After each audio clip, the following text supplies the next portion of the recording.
Mesdames, Messieurs, merci à vous de vous être déplacés. Il faut bien admettre que rien dans mon ADN n'aurait pu laisser présager un seul instant la démarche que je m'apprête à entamer ce jour.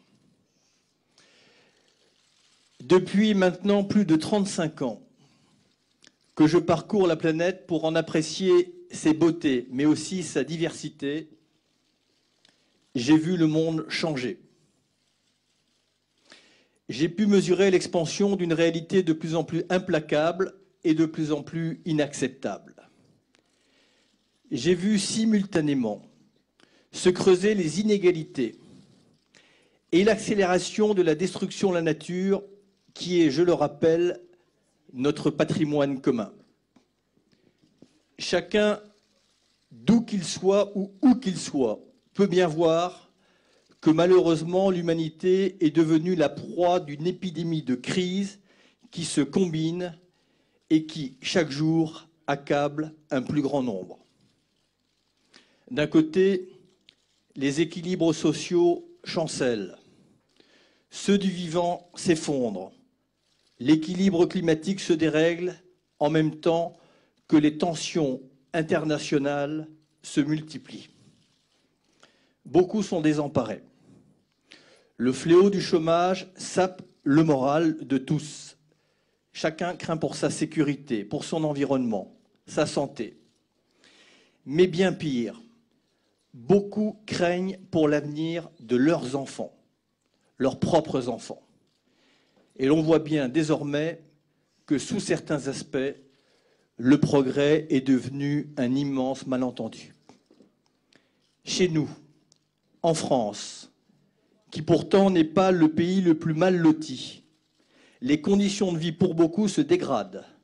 Et d'ailleurs, permettez-moi de remarquer que les indicateurs économiques classiques ne suffisent plus à caractériser les fondamentaux de notre économie et encore moins le bien-être de nos concitoyens. Je sais, monsieur le maire, et probablement vous le savez beaucoup mieux que moi, que très nombreux sont ceux pour qui les difficultés s'accumulent, que la précarité est un sentiment prégnant. Je sais que l'angoisse du chômage, de l'exclusion, des factures à payer, des fins de mois difficiles, le piège de l'endettement, le stress de la compétition, notamment au travail, le mal-être récurrent, la perte des repères, la dissolution du lien social et collectif que vous évoquiez tout à l'heure, et des solidarités. Je sais que pour beaucoup, c'est le quotidien. Je voudrais dire, avant d'aller plus loin, qu'à défaut d'avoir une connaissance partagée comme vous, j'ai une conscience aiguë de cette réalité pesante et qu'à l'avenir, je m'efforcerai de garder le point de vue de ceux auxquels je souhaite m'adresser. Ma présence ici à Sevran, monsieur le maire, s'inscrit dans cette réalité et veut témoigner de ma profonde conviction, c'est que les enjeux sociaux et écologiques sont indissociables et que les enjeux écologiques ne se régleront pas sur le dos de la pauvreté. J'ai à plusieurs reprises dressé des constats et livré des inquiétudes, mes inquiétudes. J'ai répété comme d'autres avant moi, sans être forcément ni cru ni entendu, que pour la première fois, l'humanité est en mesure d'anéantir sa propre espèce. Je ne souhaite plus m'y appesantir. Ce constat justifie à lui seul que chacun, dont moi, s'oppose au fatalisme et que désormais nous passions à ce que l'on appelle l'optimisme de la volonté. L'urgence et le devoir nous obligent donc à nous remettre en cause et à changer de direction. J'ai, pour ma part, franchi un cap. Jusqu'ici, je crois que mon mode d'engagement, notamment avec ma fondation, a été utile. Mais j'estime que ma responsabilité maintenant est de passer à une autre étape.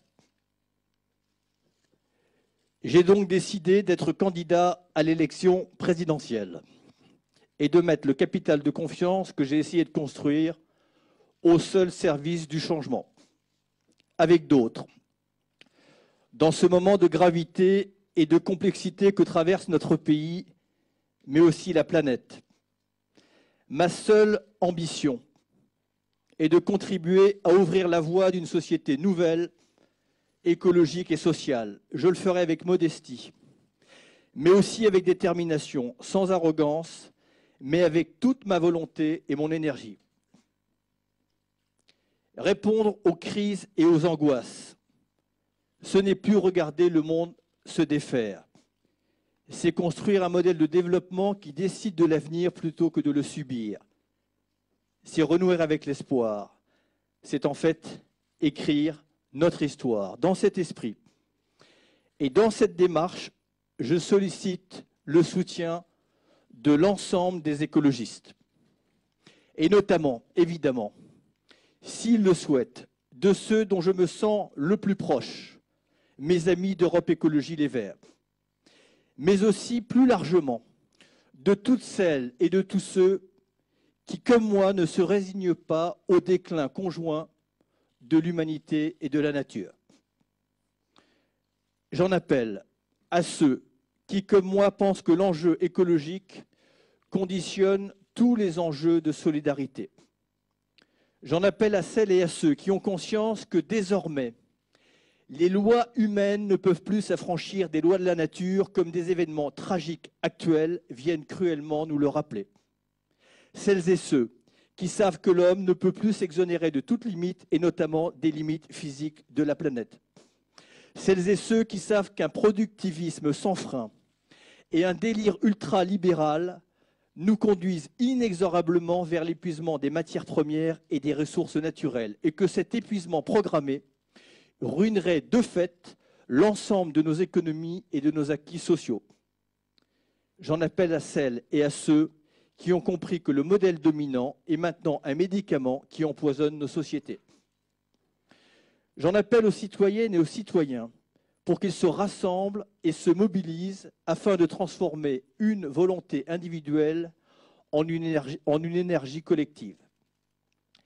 Mais plus particulièrement, et j'allais dire presque solennellement, je me tourne vers la jeunesse de mon pays, que la banlieue, à mes yeux, incarne, car mon inquiétude et mon espoir vont d'abord vers les jeunes. À cette jeunesse, je veux lui dire que le respect de la nature n'est pas une simple option. Elle est la condition indispensable à leur liberté et à un avenir désirable. Je veux, comme vous le faites déjà ici, monsieur le maire, à Sevran, convaincre les jeunes que la justice sociale à laquelle ils sont tant attachés est déterminée aussi et surtout par la réalité écologique et que les choix d'aujourd'hui sont déterminants pour leurs futurs proches.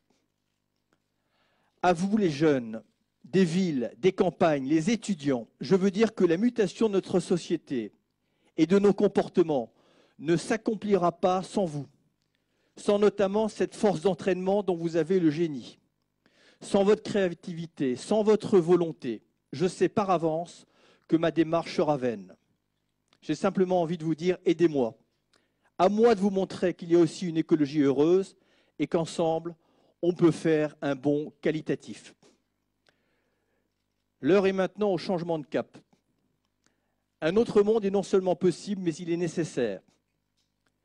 La créativité humaine ne fait pas défaut et c'est tant mieux. Fixons-lui simplement des priorités sans confondre progrès et performance et en ne perdant jamais de vue que l'économie, la technologie, l'argent même ne sont pas des fins mais bien des moyens. Et leur donner un sens, c'est pour moi l'expression de la modernité poussée à l'extrême.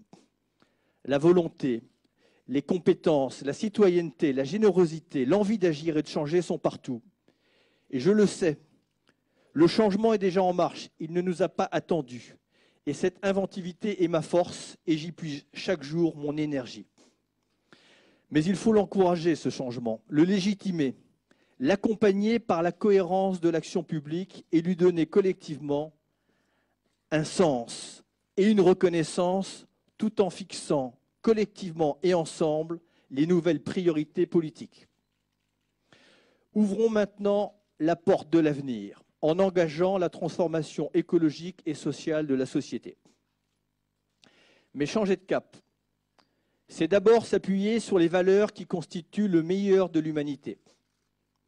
La solidarité dans le temps et dans l'espace, le partage, la justice, la démocratie, la tolérance, la modération et la sobriété, la diversité, le juste échange et la coopération. C'est donc se libérer d'une croissance qui est strictement quantitative pour une croissance qualitative et sélective. C'est se libérer de ce monde qui est happé par la frénésie du toujours plus et qui multiplie les besoins à foison, se libérer d'un monde de compétition agressive qui quelque part est un jeu à somme nulle qui fait que ce que l'un gagne ici, l'autre le perd là-bas. Il faut s'affranchir de ce monde de profit et du marché sans limite, ce monde qui abaisse l'esprit public. Il faut remettre de l'humain partout. Changer de cap, c'est pour moi aussi engager dès maintenant une transition vers la société nouvelle, écologique et sociale. À travers des mesures clés et concrètes que je développerai au cours de ma campagne, je proposerai avec d'autres au débat une transformation progressive des activités et des comportements. Les solutions existent déjà pour améliorer l'emploi, réindustrialiser le pays, soutenir le tissu des petites et des moyennes entreprises. Des solutions existent pour mieux redistribuer les richesses, anéantir le gâchis des prélèvements indus.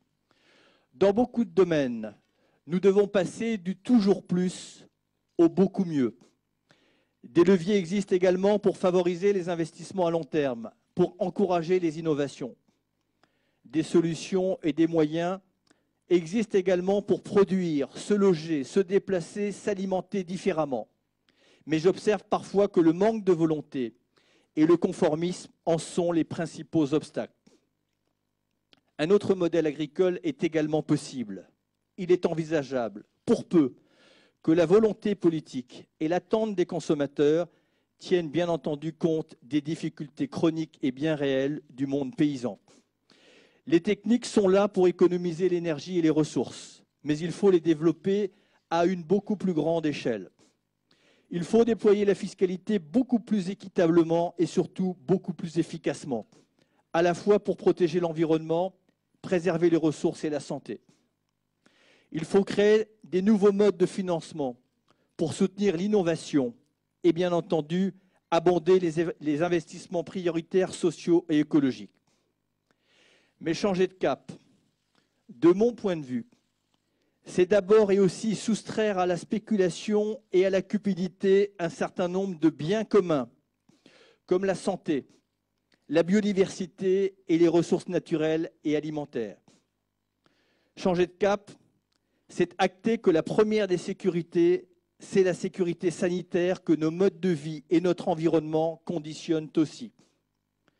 Changer de cap, c'est impérativement faire revenir dans le périmètre de la solidarité et de l'équité le monde opaque de la finance, tout au moins celui qui n'est pas dans l'économie réelle. C'est aux politiques et à la puissance publique de récupérer des prérogatives régaliennes confisquées au fil du temps, notamment ces prérogatives monétaires. C'est pour moi un enjeu essentiel de la démocratie écologique que le politique et par là même le peuple réinvestissent les espaces de pouvoir dont ils ont été spoliés. Un petit nombre d'acteurs ne peut plus continuer à exercer un pouvoir central aux seules fins de satisfaire la cupidité sans limite d'un capitalisme sauvage. À l'aune de changements profonds inévitables, fortifier la démocratie et adapter nos institutions à la nouvelle donne et aux enjeux collectifs sont donc pour moi des gages obligatoires pour créer une volonté partagée de transformation. Un nouvel état d'esprit est donc nécessaire pour tisser de nouvelles solidarités et notamment avec le Sud, en actant au passage que le Sud, de mon point de vue, a d'ores et déjà plus que largement contribué à la prospérité du Nord. Changer de cap, c'est enfin concourir à l'apaisement de la société, en rassemblant les énergies plutôt qu'en encourageant les affrontements, ou en cédant à la violence des mots, ou même, je dirais, à la facilité des formules, des analyses simplistes ou des remèdes miracles. Si nous sommes quelques-uns à avoir une vision claire de la transition écologique et sociale vers un nouveau modèle économique, ayons quand même l'humilité de dire que le concept abouti de ce nouveau monde, qui concilie les impératifs d'aujourd'hui et ceux de demain, qui conjugue les contraintes économiques et sociales avec la nouvelle contrainte majeure écologique, ayons la franchise de dire que ce concept abouti n'existe nulle part. L'effort et la créativité de chacun seront donc plus que précieux et ils sont d'ores et déjà indispensables. Le génie humain, je l'ai dit tout à l'heure, qui ne fait pas défaut, doit être mobilisé d'où qu'il vienne, mais à la condition urgente de lui préciser nos intentions et de fixer nos priorités. Les postures de division chronique qui figent le changement sont pour moi désormais un luxe indécent face à l'urgence et à la complexité des enjeux. Je crains que l'homme ne soit fatigué de ce que je considère comme des idéologies creuses. Je l'ai dit maintes fois, pourrions-nous enfin cesser de mijoter nos petits préjugés comme si nous avions l'éternité devant nous pour agir?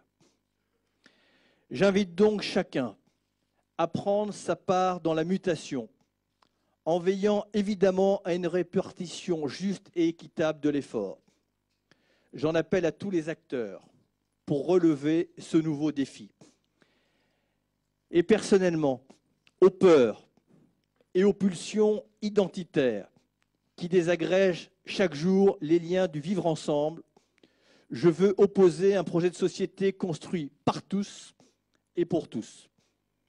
Au passage, je n'oublie pas que dans la nature que je pense connaître assez bien, le meilleur atout pour faire face au changement, c'est la diversité. Dans ce défi majeur, je sais bien que la France ne détient qu'une partie des solutions. Mais je sais aussi qu'elle a les moyens de se montrer novatrice et audacieuse, notamment dans l'espace européen qui est devenu notre biotope commun. La France et l'Europe peuvent devenir, j'en suis convaincu, le centre de gravité d'un nouveau modèle de développement et retrouver ainsi un éclat de référence et de fierté dans le monde. L'élection présidentielle va mettre les Français en situation de responsabilité. Dans un an, il s'agira de choisir soit prolonger le statu quo d'un système périmé, en s'entêtant dans un modèle qui n'est plus la solution mais qui est bien le problème, ou s'engager dans la dynamique du changement vers une société nouvelle, écologique et sociale. Soyons clairs, je le dis sans dogmatisme, ni agressivité, ni le moindre ostracisme. Le projet d'un nouveau modèle de développement est, de mon point de vue, incompatible en l'état avec les politiques que le pouvoir en place développe en France. Ma candidature s'inscrit dans le souci de l'intérêt général et elle se situe à l'opposé des choix, des méthodes et de la vision de la majorité actuelle. Pour autant, cette clarification ne vaut en aucun cas blanc-seing à ceux qui, à gauche ou au centre, se proposent de diriger le pays. Dans mon esprit, il n'y aura aucun soutien automatique à qui que ce soit. La contrainte écologique et sociale ne peut plus s'accommoder de quelques corrections à la marge ou de compromis politiciens. Elle exige, sans concession de la part des partenaires possibles, la prise en compte sincère et réelle des nouveaux paramètres et un niveau de réponse approprié. Seul comptera à mes yeux une volonté indéfectible de partager l'immense chantier écologique et social et bien entendu des engagements qui soient à la hauteur des nouvelles exigences. Et c'est à cette unique condition de cohérence politique que nous pourrons enfin engager la métamorphose. Vous l'avez compris, l'heure n'est plus au pacte, mais à un nouveau contrat social et écologique. Au service d'un mouvement tourné vers l'avenir, je souhaite que ma candidature devienne un levier pour agréger les énergies, donner du sens, y compris bien sûr dans le monde de l'entreprise, autour d'un nouveau modèle dont les impératifs écologiques et sociaux soient le moteur. Je souhaite donc favoriser l'émergence d'une nouvelle majorité politique, une nouvelle majorité de progrès pour imaginer et mettre en œuvre ce changement de cap.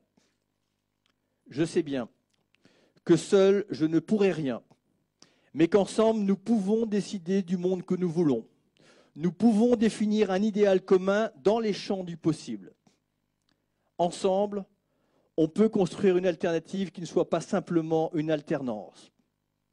Ensemble, on peut refondre l'espoir et la confiance en faisant en sorte que l'avenir ne décide pas à notre place, mais soit bien ce que nous décidons d'en faire en humains responsables et solidaires. Je vous remercie et je voudrais demander aux journalistes que par avance qu'ils m'excusent. Pour aujourd'hui, je m'en tiendrai là. Je pense que les occasions ne manqueront pas pour nous retrouver. Merci à vous et merci de votre attention.